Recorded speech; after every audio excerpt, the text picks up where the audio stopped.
In the fall of 1979, Nur Mohammad Taraki, the leader of the pro-Soviet Democratic Republic of Afghanistan, was assassinated by a fellow party leader, Hafizullah Amin. And this did not sit well with Taraki's allies, the Soviets, and thus by the winter, the Soviets had assassinated Amin and planned on taking control of the Afghan capital of Kabul.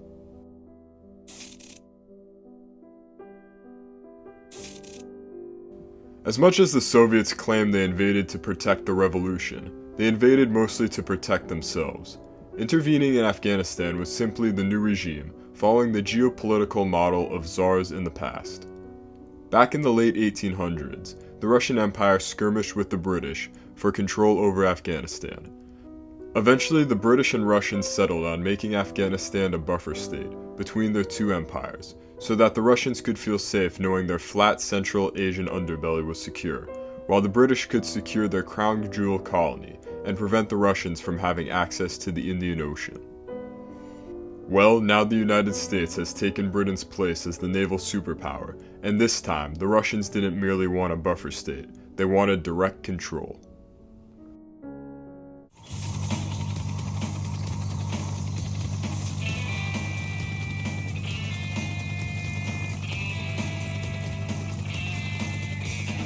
This kick-started what would turn into the Soviet version of America's Vietnam. Like America in Vietnam, the Soviets massively underestimated their enemy and could not navigate the mountainous terrain. And despite not being a democracy, with a population that could petition its government to stop the war, after over 9 years, the Soviets eventually pulled out, and Afghanistan would form into a government more along the lines of its neighbors Iran and Pakistan, an Islamic republic.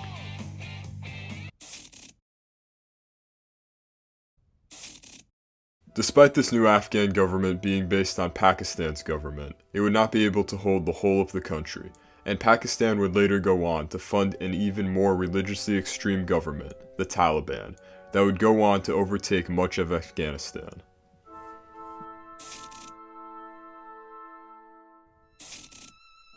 Later, 9/11 would happen. Now, the US wants revenge on those who were responsible, Al-Qaeda, but they're not a country, they're a multinational terror group. But some countries' governments were more involved with the terrorists than others. So, looking at a list of people who were involved, and where they were from, which country do you think the US would invade to try and find Al-Qaeda's leader?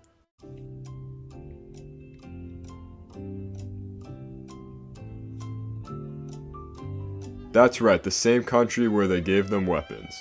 Oh, and also Iraq, because weapons of mass destruction, but that's another story.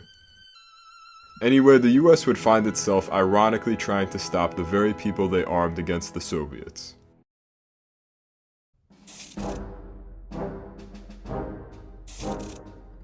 I call upon all nations to do everything they can to stop these terrorist killers.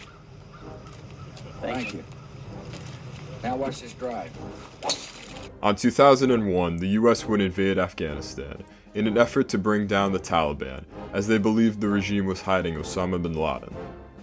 By November of the same year the invasion started, the US had successfully liberated Afghanistan's capital, Kabul, from the Taliban. The next day, Al-Qaeda's third-in-command was taken out. Eventually, the Taliban's influence would be eliminated through the combined efforts of various foreign militaries contributing to the war, and a new Afghan government would come to being. Yet despite this success at the first goal of eliminating the Taliban, the second goal of the US operation in Afghanistan was still unsuccessful, as bin Laden had fled with no sightings of him.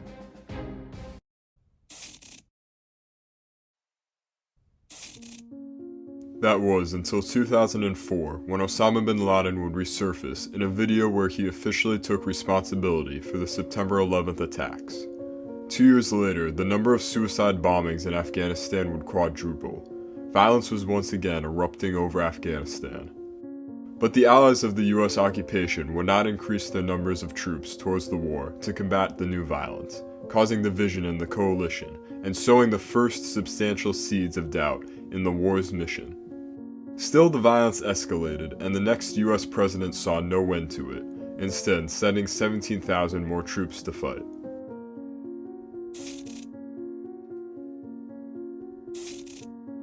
On May 1st, 2011, nearly a decade after the terror attacks that prompted the war in Afghanistan in the first place occurred, the propagator of these attacks is killed. But not in Afghanistan. Instead, bin Laden is killed in Pakistan, a nation that had for years insisted it did not fund Islamic terrorism, despite numerous reports of it doing. Also suspicious was the fact that Osama bin Laden's compound was 800 yards away from a Pakistani military base.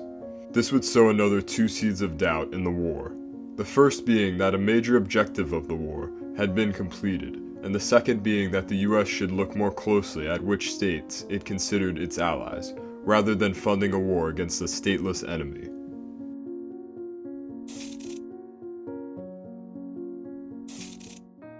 For 9 years, the fighting in Afghanistan would continue, with no end in sight. Year after year, the war would grow increasingly unpopular. Yet the government kept the war effort going. That was until February 2020, when President Trump, after negotiating with the Taliban, would announce a withdrawal date from Afghanistan in May 2021.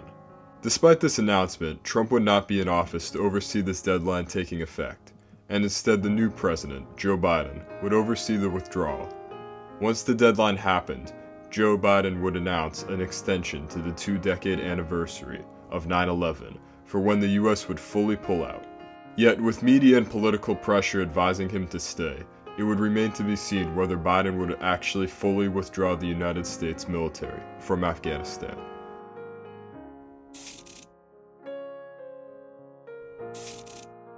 As of August 16th, 2021, while I'm writing this script, Kabul, the capital of Afghanistan, is set to fall to the Taliban.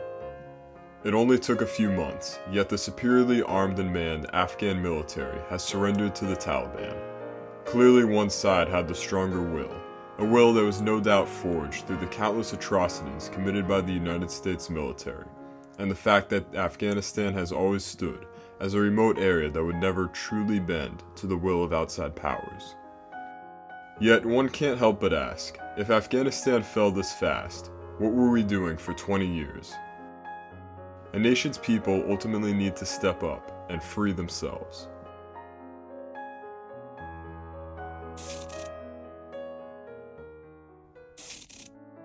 To harken back to a previous war, Vietnam, the media and politicians were outraged when the southern capital fell, yet Gerald Ford, the president at the time's approval rating, actually rose while this was happening, and today Ford's decision to pull out of Vietnam is widely seen as his greatest accomplishment.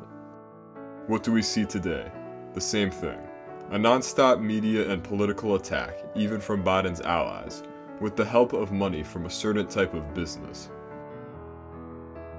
In terms of recent polls on Biden's approval on certain issues, favorability has dropped, and yet it has risen in one specific area, his handling of Afghanistan.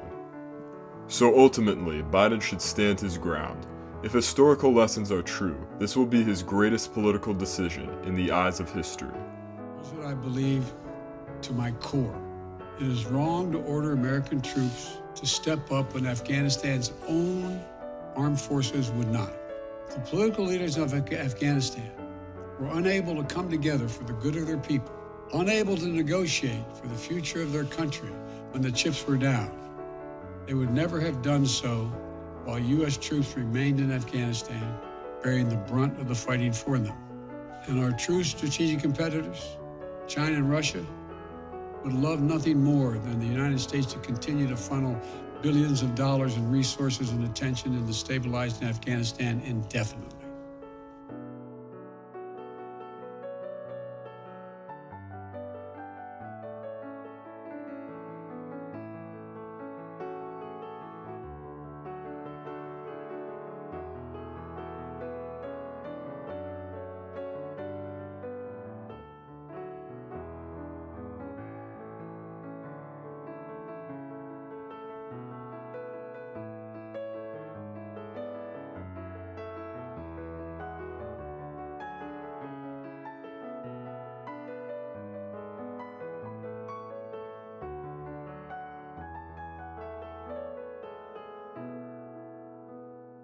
So thank you guys so much for watching this video. I actually started it way back in the beginning of summer.